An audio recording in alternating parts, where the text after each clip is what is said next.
ದಿನಗಳಿಂದ ಭಾರೀ ಪ್ರಮಾಣದಲ್ಲಿ ಮಳೆ ಸುರಿತಾ ಇದೆ. ರಾಜ್ಯ ಮತ್ತು ನೆರೆಹೊರೆಯ ರಾಜ್ಯಗಳಲ್ಲೂ ಕೂಡ ಭಾರೀ ಪ್ರಮಾಣದಲ್ಲಿ ಮಳೆ ಸುರಿತಾ ಇದೆ.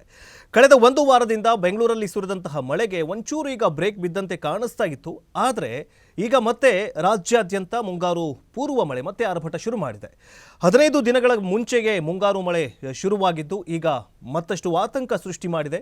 ಕಳೆದ ಕೆಲವೊಂದಿಷ್ಟು ಕರಾವಳಿ ಭಾಗಗಳಾಗಿರಬಹುದು ಅಥವಾ ಬೆಳಗಾವಿ ಕೆಲವೊಂದಿಷ್ಟು ಪ್ರದೇಶಗಳಲ್ಲಿ ಭಾರೀ ಪ್ರಮಾಣದಲ್ಲಿ ಮಳೆ ಸುರಿದ ಪರಿಣಾಮ ಪ್ರವಾಹ ಪರಿಸ್ಥಿತಿ ನಿರ್ಮಾಣವಾಗಿದೆ. ಅದರ ಬಗ್ಗೆ ನೋಡ್ತಾ ಹೋಗೋದಾದರೆ ಕೊಡಗು ಮಳೆಗೆ ವಿದ್ಯುತ್ ಸಂಪರ್ಕ ಕಡಿತಗೊಂಡಿದೆ. ಮಡಿಕೇರಿಯಲ್ಲಿಯೂ ಕೂಡ ಭಾರೀ ಪ್ರಮಾಣದಲ್ಲಿ ಅವಾಂತರ ಸೃಷ್ಟಿಯಾಗಿದೆ. ರಾಜ್ಯದಲ್ಲಿ ಮುಂಗಾರು ಅಬ್ಬರ ಶುರುವಾಗಿದ್ದು ಮಲೆನಾಡು ಕರಾವಳಿ ಸೇರಿದಂತೆ 10ಕ್ಕೂ ಹೆಚ್ಚು ಜಿಲ್ಲೆಗಳಲ್ಲಿ ಧಾರಾಕಾರ ಮಳೆ ಸುರಿತಾಗಿದೆ. ಈಗಾಗಲೇ 3 ಜನರು ಬಲಿಯಾಗಿದ್ದಾರೆ ಅಂತ ವರದಿ ಹೇಳ್ತಾಗಿದೆ. ಇದರ ಜೊತೆಗೆ ಜನಜೀವನ ಸಂಪೂರ್ಣವಾಗಿ ಅಸ್ತವ್ಯಸ್ತಗೊಂಡಿದೆ. ನದಿ ಡ್ಯಾಂಗಳಿಗೆ ಭಾರೀ ಪ್ರಮಾಣದಲ್ಲಿ ನೀರು ಹರಿದು ಬರ್ತಾ ಇರೋದ್ರಿಂದಾಗಿ ನದಿ ಪ್ರದೇಶದಲ್ಲಿರುವಂತಹ ಹಳ್ಳಿಗಳಿಗೆ ಪ್ರವಾಹದ ಭೀತಿ ಎದುರಾಗಿದೆ. ಕಳೆದ 15 ದಿನಗಳ ಮುಂಚೆಗೆ ರಾಜ್ಯದಲ್ಲಿ ಪ್ರವೇಶಿಸಿರುವಂತಹ ಮುಂಗಾರು ಮಾರುತ ಮಲೆನಾಡು ಕರಾವಳಿ ಭಾಗದಲ್ಲಿ ಭಾನುವಾರ ಮಳೆಯಿಂದಾಗಿ ದೊಡ್ಡ ಅವಾಂತರವೇ ಸೃಷ್ಟಿಯಾಗಿದೆ. ಪರಿಣಾಮ 10ಕ್ಕೂ ಅಧಿಕ ಜಿಲ್ಲೆಗಳಲ್ಲಿ ಗಾಳಿ ಸಹಿತ ಧಾರಾಕಾರ ಮಳೆಯಾಗಿದ್ದು ಜನಜೀವನ ಸಂಪೂರ್ಣವಾಗಿ ಅಸ್ತವ್ಯಸ್ತಗೊಂಡಿದೆ. 300ಕ್ಕೂ ಅಧಿಕ ವಿದ್ಯುತ್ ಕಂಬಗಳು ಧರಾಶಾಹಿಯಾಗಿದ್ದು ಕೊಡಗು ಹಾಗೂ ಚಿಕ್ಕಮಗಳೂರಿನಲ್ಲಿ 100 ಗ್ರಾಮಗಳ ವಿದ್ಯುತ್ ಸಂಪರ್ಕವೇ ಕಡಿತಗೊಂಡಿದೆ.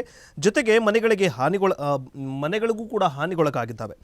ಇನ್ನು ಮಳೆಗೆ ಚಿಕ್ಕಮಗಳೂರು ಹಾಗೂ ಮೈಸೂರಿನ ನಂಜನಗೂಡಿನಲ್ಲಿ 2 ವ್ಯಕ್ತಿಗಳು ಬಲಿಯಾಗಿದ್ದು ಮುಂಗಾರು ಮಳೆಗೆ ಈಗ 3 ಜನರು ಸಾವಿಗೀಡಾಗಿದ್ದಾರೆ. ಈಗಾಗಲೇ ಮಳೆ ಹಿನ್ನೆಲೆಯಲ್ಲಿ ಕೆಲವೊಂದಿಷ್ಟು ಜಿಲ್ಲೆಗಳಿಗೆ ಅಲರ್ಟ್ ಅನ್ನು ಕೊಡಲಾಗಿದೆ. ಜೊತೆಗೆ ಚಿಕ್ಕಮಗಳೂರು ಸೇರಿದಂತೆ ಕೊಡಗುನಲ್ಲಿ 2 ದಿನಗಳ ಕಾಲ ಅಂಗನವಾಡಿ ಮತ್ತು ಕಾಲೇಜುಗಳಿಗೆ ರಜೆಯನ್ನು ಕೊಡಲಾಗಿದೆ. ಎಲ್ಲೆಲ್ಲಿ ಚಿಕ್ಕಮಗಳೂರು ಮತ್ತು ಕೊಡಗಿನಲ್ಲಿ 2 ದಿನಗಳವರೆಗೆ ಅಂಗನವಾಡಿ ಮತ್ತು ಶಾಲಾ ಕಾಲೇಜುಗಳಿಗೆ ರಜೆಯನ್ನು ಘೋಷಣೆ ಮಾಡಲಾಗಿದೆ. ಸಾಮಾನ್ಯವಾಗಿ ಜೂನ್ ಅಂತ್ಯ ಅಥವಾ ಜುಲೈ ಆರಂಭದಲ್ಲಿ ಮೈದುಂಬಿ ಹರಿತಾ ಇದ್ದಂಥ ಕಾವೇರಿ, ಹೇಮಾವತಿ, ಶರಾವತಿ, ನೇತ್ರಾವತಿ ನದಿಗಳಲ್ಲಿ ಈಗಾಗಲೇ ಹಲವು ಅಡಿಗಳಷ್ಟು ನೀರು ನಿಂತಿದ್ದು ಅಂದರೆ ಪ್ರವಾಹದ ಪರಿಸ್ಥಿತಿ ನಿರ್ಮಾಣವಾಗಿದೆ. ಜೂನ್ ಜುಲೈ ತಿಂಗಳಲ್ಲಿ ಇವೆಲ್ಲ ನದಿಗಳು ಮೈದುಂಬ ಹರಿತಾ ಇದ್ವು. ಆದರೆ ಈಗ ಮೇ ತಿಂಗಳಿಗೇನೆ ಇಷ್ಟು ಪ್ರಮಾಣದಲ್ಲಿ ನೀರು ಹರಿತಾ ಇರೋದು ಇದೇ ಮೊಟ್ಟಮೊದಲ ಬಾರಿಗೆ ಅಂತ ಹೇಳಲಾಗ್ತಾ ಇದೆ. ಇನ್ನು ಈಗಾಗಲೇ 6 ಜಿಲ್ಲೆಗಳಿಗೆ ಭಾರೀ ಮಳೆ ಅಲರ್ಟ್ ಅನ್ನು ಕೊಡಲಾಗಿದೆ. ಯಾವ್ಯಾವ ಜಿಲ್ಲೆಗಳಿಗೆ ರೆಡ್ ಅಲರ್ಟ್ ಘೋಷಣೆ ಮಾಡಲಾಗಿದೆ, ಮುಂದಿನ ದಿನಗಳಲ್ಲಿ ಎಷ್ಟು ಪ್ರಮಾಣದಲ್ಲಿ ಮಳೆ ಸುರಿಯುತ್ತೆ ಅಂತ ನೋಡ್ತಾ ಹೋಗೋದಾದರೆ ಮುಂದಿನ 3 ದಿನಕ್ಕೆ ದಕ್ಷಿಣ ಕನ್ನಡ, ಉತ್ತರ ಕನ್ನಡ, ಉಡುಪಿ, ಶಿವಮೊಗ್ಗ, ಚಿಕ್ಕಮಗಳೂರು, ಕೊಡಗು ಜಿಲ್ಲೆಗಳಿಗೆ ರೆಡ್ ಅಲರ್ಟ್ ಘೋಷಣೆ ಮಾಡಿದೆ. ಜೊತೆಗೆ ಮೈಸೂರು, ಹಾಸನ ಜಿಲ್ಲೆಗಳಿಗೆ ಯೆಲ್ಲೋ ಅಲರ್ಟ್ ಘೋಷಣೆ ಮಾಡಲಾಗಿದೆ. ಮುಂದಿನ 3 ದಿನಗಳಲ್ಲಿ 6 ಜಿಲ್ಲೆಗಳಿಗೆ ರೆಡ್ ಅಲರ್ಟ್ ಅನ್ನು ಘೋಷಣೆ ಮಾಡಲಾಗಿದೆ. ಜೊತೆಗೆ ಹಾಸನ ಮತ್ತು ಚಿಕ್ಕಮಗಳೂರು ಮತ್ತು ಮೈಸೂರಿನಲ್ಲಿ ಭಾರೀ ಪ್ರಮಾಣದಲ್ಲಿ ಮಳೆಯಾಗುವ ಸಾಧ್ಯತೆ ಇರೋದ್ರಿಂದಾಗಿ ಯೆಲ್ಲೋ ಅಲರ್ಟ್ ಅನ್ನು ಘೋಷಣೆ ಮಾಡಲಾಗಿದೆ. ಇನ್ನು ಕೊಡಗು ಮತ್ತು ಚಿಕ್ಕಮಗಳೂರಿನಲ್ಲಿ ಶಾಲಾ ಕಾಲೇಜುಗಳಿಗೆ ರಜೆ ಘೋಷಿಸಲಾಗಿದೆ. ಜೊತೆಗೆ ಜೋಗ ಅಂದರೆ ಈ ಸರ್ತಿ ಜಾಸ್ತಿ ಬಿಸಿಲಿತ್ತಲ್ಲ, ಸೊ ಅದಕ್ಕೋಸ್ಕರ ಎಲ್ಲ ನದಿಗಳು ಶರಾವತಿ ನದಿಯಲ್ಲಿ ನೀರು ಹರಿದು ಬರ್ತಾ ಇರುವ ಹಿನ್ನೆಲೆಯಲ್ಲಿ ಜೋಗ ಜಲಪಾತ ಮೈದುಂಬಿ ಹರಿತಾ ಇದೆ. ಶಿವಮೊಗ್ಗ ಜಿಲ್ಲೆಯ ಗಾಜಿನೂರು ಜಲಾಶಯ ಭರ್ತಿಯಾಗಿದ್ದು 2000 ಕ್ಯೂಸೆಕ್ ನೀರನ್ನು ಈಗಾಗಲೇ ಹೊರಗಡೆ ಬಿಡುತ್ತಾ ಇದ್ದಾರೆ. ಇದೇ ಮೊಟ್ಟ ಮೊದಲ ಬಾರಿಗೆ ಮೇ ತಿಂಗಳಲ್ಲಿಗೆ ಇಷ್ಟೊಂದು ಪ್ರಮಾಣದಲ್ಲಿ ಮಳೆ ಸುರಿತಾ ಇರೋದ್ರಿಂದಾಗಿ ಶರಾವತಿ ಆಗಿರಬಹುದು, ಕಾವೇರಿ ಆಗಿರಬಹುದು ಅಥವಾ ನೇತ್ರಾವತಿ ಆಗಿರಬಹುದು ಕೆಲವೊಂದಿಷ್ಟು ಕರಾವಳಿ ಪ್ರದೇಶದಲ್ಲಿ ಹರಿತಾ ಇರುವಂತಹ ನದಿಗಳಿಗೆ ಈಗಾಗಲೇ ಪ್ರವಾಹ ಪರಿಸ್ಥಿತಿ ಎದುರಾಗಿದ್ದು ಅಂದರೆ ಸ್ವಲ್ಪ ಪ್ರಮಾಣದಲ್ಲಿ ನೀರು ಹರಿದು ಬರ್ತಾ ಇದೆ. ಸೊ ಹೀಗಾಗಿ ಮುಂದಿನ ದಿನಗಳಲ್ಲಿ ಅಂದರೆ ಈಗ ಜೂನ್, ಇನ್ನು ಮೇ ತಿಂಗಳು, ಮೇ 25, 26, ಇನ್ನು ಜೂನ್, ಜುಲೈ, ಆಗಸ್ಟ್, ಇನ್ನು 3-4 ತಿಂಗಳು ಮಳೆ ಹೆಚ್ಚಾಗಿರೋದ್ರಿಂದಾಗಿ ಮುಂದಿನ ದಿನಗಳಲ್ಲಿ ಯಾವ ತೆರನಾಗಿ ಪರಿಸ್ಥಿತಿ ಇರುತ್ತೆ ಅನ್ನೋದನ್ನು ಕಾದು ನೋಡಬೇಕಾಗಿದೆ. ಈಗಾಗಲೇ ರೆಡ್ ಅಲರ್ಟ್ ಘೋಷಣೆ ಮಾಡಲಾಗಿದೆ. ಇದಕ್ಕಿಂತಲೂ ಹೆಚ್ಚಾಗಿ ಮಹಾರಾಷ್ಟ್ರದಲ್ಲೂ ಕೂಡ ಭಾರೀ ಪ್ರಮಾಣದಲ್ಲಿ ಮಳೆ ಸುರಿತಾಗಿದೆ. ಮಹಾರಾಷ್ಟ್ರ ಈಗ ಇದು ಕರಾವಳಿ ಪ್ರದೇಶದ ಪರಿಸ್ಥಿತಿ. ಆದರೆ ಇನ್ನು ಉತ್ತರ ಕರ್ನಾಟಕದ ಪರಿಸ್ಥಿತಿ ಹೆಂಗಂತಂದರೆ ಮಹಾರಾಷ್ಟ್ರದಲ್ಲಿ ಬೆಳಗಾವಿಯಲ್ಲೂ ಕೂಡ ಗಡಿ ಪ್ರದೇಶಗಳಲ್ಲೂ ಕೂಡ ಭಾರೀ ಪ್ರಮಾಣದಲ್ಲಿ ಮಳೆ ಸುರಿತಾಗಿದೆ. ಈಗಾಗಲೇ ಯೆಲ್ಲೋ ಅಲರ್ಟ್ ಅನ್ನು ಕೂಡ ಘೋಷಣೆ ಮಾಡಲಾಗಿದೆ. ಅಲ್ಲಿನ ಜಿಲ್ಲಾಡಳಿತಗಳು ಕೂಡ ಪ್ರವಾಹ ಪರಿಸ್ಥಿತಿಯನ್ನು ಮೇಂಟೈನ್ ಮಾಡೋದಕ್ಕೆ ಸಕಲ ಸಿದ್ಧತೆಗಳನ್ನು ಮಾಡಿಕೊಳ್ತಾ ಇದ್ದಾರೆ. ಆದರೆ ಈ ಸರ್ತಿ ಏನಾಗಿದೆ ಅಂತಂದರೆ ಮಹಾರಾಷ್ಟ್ರದಲ್ಲೂ ಕೂಡ ಭಾರೀ ಪ್ರಮಾಣದಲ್ಲಿ ಮಳೆ ಸುರಿತಾಗಿದೆ. ಮಹಾರಾಷ್ಟ್ರ, ಗೋವಾ ಮತ್ತು ಕೊಂಕಣ ಭಾಗಗಳಲ್ಲಿ, ಸಹ್ಯಾದ್ರಿ ಪರ್ವತ ಪ್ರದೇಶಗಳಲ್ಲಿ ಭಾರೀ ಪ್ರಮಾಣದಲ್ಲಿ ಮಳೆ ಸುರಿತಾಗಿದೆ. ಇದರ ಇಫೆಕ್ಟ್ ಈಗ ಕರ್ನಾಟಕದಲ್ಲಿರುವಂತಹ ಕೆಲವೊಂದಿಷ್ಟು ಗಡಿ ಭಾಗಗಳಲ್ಲೂ ಕೂಡ ಇಫೆಕ್ಟ್ ಆಗೇ ಆಗುತ್ತೆ.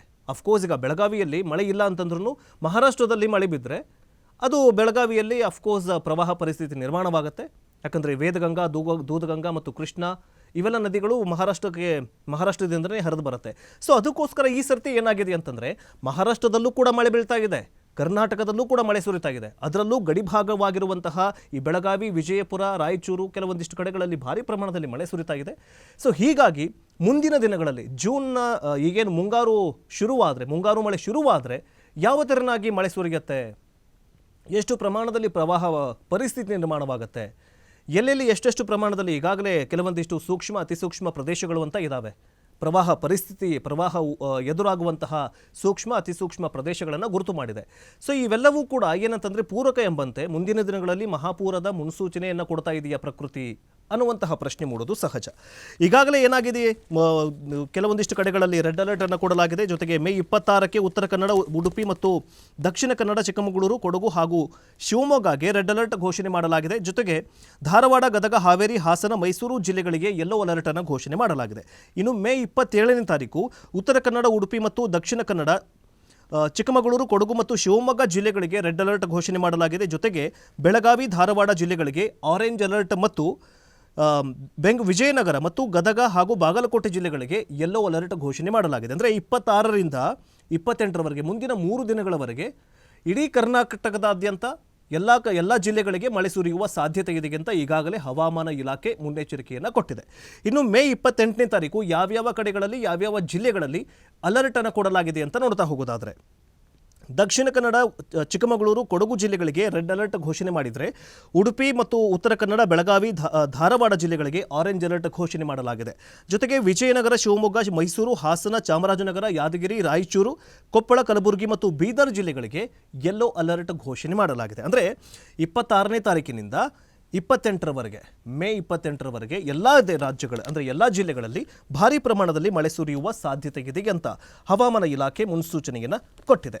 ಇನ್ನು ಈಗಾಗಲೇ ಉತ್ತರ ಕನ್ನಡದ ಘಾಟಿ ರಸ್ತೆಗಳು ಅಯೋಮಯವಾಗಿವೆ. ಜೊತೆಗೆ ಪ್ರವಾಸಿಗರ ನೆಚ್ಚಿನ ತಾಣವಾಗಿರುವಂತಹ ಉತ್ತರ ಕನ್ನಡ ಜಿಲ್ಲೆಯ ಘಾಟಿಯಲ್ಲಿ ರಾಷ್ಟ್ರೀಯ ಹೆದ್ದಾರಿ ಎಲ್ಲ ಕಾಮಗಾರಿ ನಡೀತಾ ಇತ್ತು. ಜೊತೆಗೆ ಅಲ್ಲಲ್ಲಿ ಸ್ವಲ್ಪ ಭೂಕುಸಿತ ಸಂಭವಿಸಿದೆ, ಗುಡ್ಡ ಕುಸಿತದ ಪ್ರಕರಣಗಳು ದಾಖಲಾಗಿವೆ. ಸೊ ಹೀಗಾಗಿ ಸ್ವಲ್ಪ ಎಲ್ಲೆಲ್ಲಿ ಈ ಕರಾವಳಿ ಪ್ರದೇಶಗಳಿಗೆ ಹೋಗುವಂತಹ ಪ್ರವಾಸಿಗರು ಒಂಚೂರು ಎಚ್ಚರಿಕೆಯಿಂದ ಇರಬೇಕು ಅಂತ ಹೇಳಲಾಗ್ತಾ ಇದೆ.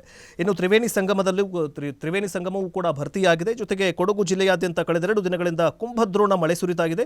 ಈ ಮಡಿಕೇರಿ ಮತ್ತು ವಿರಾಜಪೇಟೆ, ಪೊನ್ನಂಪೇಟೆ ತಾಲೂಕು ವ್ಯಾಪ್ತಿಯಲ್ಲಿ ಭಾರಿ ಪ್ರಮಾಣದಲ್ಲಿ ಮಳೆ ಸುರಿತಾಗಿದೆ.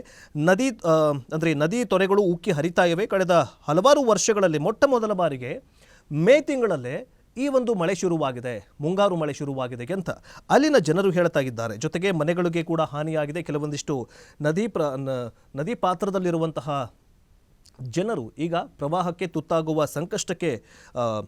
ಸಂಕಷ್ಟವನ್ನು ಅನುಭವಿಸ್ತಾ ಇದ್ದಾರೆ. ಸೊ ಹೀಗಾಗಿ ಮುಂದಿನ ದಿನಗಳಲ್ಲಿ ಪ್ರವಾಹ ಎದುರಾಗುವ ಸಾಧ್ಯತೆ ಇರೋದ್ರಿಂದಾಗಿ ಎಲ್ಲ ಕಡೆಗಳಲ್ಲಿ ಅಂದರೆ ಎಲ್ಲ ಜಿಲ್ಲಾಡಳಿತ ಎಲ್ಲೆಲ್ಲಿ ಪ್ರವಾಹ ಪರಿಸ್ಥಿತಿ ಇರುವಂತಹ ಸೂಕ್ಷ್ಮ ಅತಿ ಸೂಕ್ಷ್ಮ ಪ್ರದೇಶಗಳಲ್ಲಿ ಈಗಾಗಲೇ ಜಿಲ್ಲಾಡಳಿತ ಕೆಲ ಕಾರ್ಯವನ್ನು ಮಾಡ್ತಾ ಇದೆ. ಇನ್ನು ಆಲಮಟ್ಟಿ ಒಳಹರಿವು ದಿಢೀರ್ ಹೆಚ್ಚಳವಾಗಿದೆ.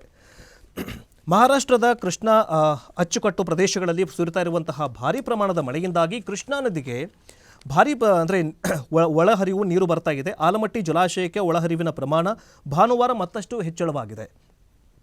ವಿಜಯಪುರ, ಬಾಗಲಕೋಟೆ ಜಿಲ್ಲೆಗಳಲ್ಲಿ ಸುರಿದಂತಹ ಭಾರೀ ಮಳೆಯಿಂದಾಗಿ ಕಳೆದ ಸೋಮವಾರದಿಂದ ಒಳಹರಿವಿನ ಪ್ರಮಾಣ ಏರಿಕೆಯಾಗ್ತಾ ಇದೆ ಅಂತ ಹೇಳಿದೆ.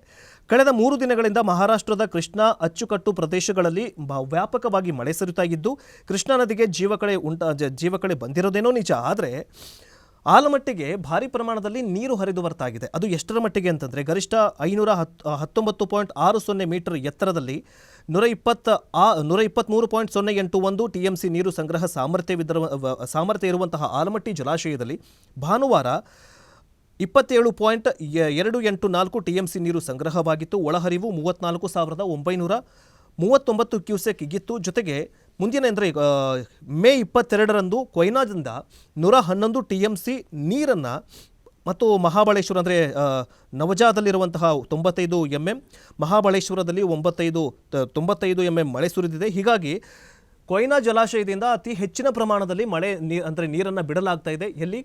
ಕೃಷ್ಣಾ ನದಿಗೆ ಅಷ್ಟೇ ಬಿಡಲ್ಲ, ಅದೇನಾಗುತ್ತೆ ಅಂತಂದರೆ ದ್ಯೂತಗಂಗಾ, ವೇದಗಂಗಾ, ಮಲಪ್ರಭಾ ಹೀಗೆ 3-4 ನದಿಗಳಿಗೆ ನೀರನ್ನು ಬಿಟ್ಟ ನಂತರ ಕರ್ನಾಟಕದಲ್ಲಿ ಇರುವಂತಹ ಕೆಲವೊಂದಿಷ್ಟು ಜಿಲ್ಲೆಗಳಲ್ಲಿ ಕೆಲವೊಂದಿಷ್ಟು ಪ್ರದೇಶಗಳಲ್ಲಿ ಪ್ರವಾಹ ಪರಿಸ್ಥಿತಿ ಉಂಟಾಗುವ ಸಾಧ್ಯತೆ ಇದೆ. ಅದಕ್ಕೋಸ್ಕರ ಕೊಯ್ನಾ ಜಲಾಶಯದಿಂದ ಈಗಾಗಲೇ ಹೆಚ್ಚಿನ ಪ್ರಮಾಣದಲ್ಲಿ ನೀರು ಬಿಡಲಾಗ್ತಾ ಇದೆ. ಅದರ ಜೊತೆಗೆ 111 ಎಂಎಂನಷ್ಟು ಮಿಲಿಮೀಟರ್ನಷ್ಟು ಮಳೆ ಸುರಿದಿರೋದ್ರಿಂದಾಗಿ ಅಲ್ಲೂ ಕೂಡ ಮಹಾರಾಷ್ಟ್ರದಲ್ಲೂ ಕೂಡ ಹೆಚ್ಚಿನ ಪ್ರಮಾಣದಲ್ಲಿ ಮಳೆ ಸುರಿತಾ ಇದೆ. ಇಲ್ಲಿ ಕರ್ನಾಟಕದಲ್ಲೂ ಕೂಡ ಹೆಚ್ಚಿನ ಪ್ರಮಾಣದಲ್ಲಿ ಮಳೆ ಸುರಿತಾ ಇದೆ. ಸೊ ಹೀಗಾಗಿ ಆಲಮಟ್ಟಿ ಜಲಾಶಯಕ್ಕೆ ಹೆಚ್ಚಿನ ಪ್ರಮಾಣದಲ್ಲಿ ನೀರು ಹರಿದು ಬರ್ತಾ ಇರೋದ್ರಿಂದಾಗಿ ಈಗೇನಾಗಿದೆ ಅಂತಂದರೆ ಅದನ್ನು ವ್ಯವಸ್ಥಿತವಾಗಿ ಮುಂದೆ ಬಿಡಬೇಕು, ಫ್ಲೋ ಮಾಡಬೇಕು ಆಲಮಟ್ಟಿಯವರು. ಇಲ್ಲ ಅಂತಂದರೆ ಬೆಳಗಾವಿಯ ಕರ್ನಾಟಕದ ಕೆಲವೊಂದಿಷ್ಟು ಜಿಲ್ಲೆಗಳಲ್ಲಿ ಪ್ರವಾಹ ಪರಿಸ್ಥಿತಿ ಉಂಟಾಗುವ ಸಾಧ್ಯತೆ ಇದೆ. ಹೀಗಾಗಿ ಅದನ್ನು ಯಾರಿಂದಲೂ ಕೂಡ ತಡೆಯೋದಕ್ಕಾಗೋದಿಲ್ಲ. ಸೊ ಹೀಗಾಗಿ ಈಗಾಗಲೇ ಇನ್ನು ಮೇ 24, 25ರಲ್ಲಿ ಇದ್ದೀವಿ. ಈಗಲೇ ಇಷ್ಟು ಪ್ರಮಾಣದಲ್ಲಿ ಮಳೆ ಸುರಿದ್ರೆ ಮುಂದೆ ಹೆಂಗೆ ಗತಿ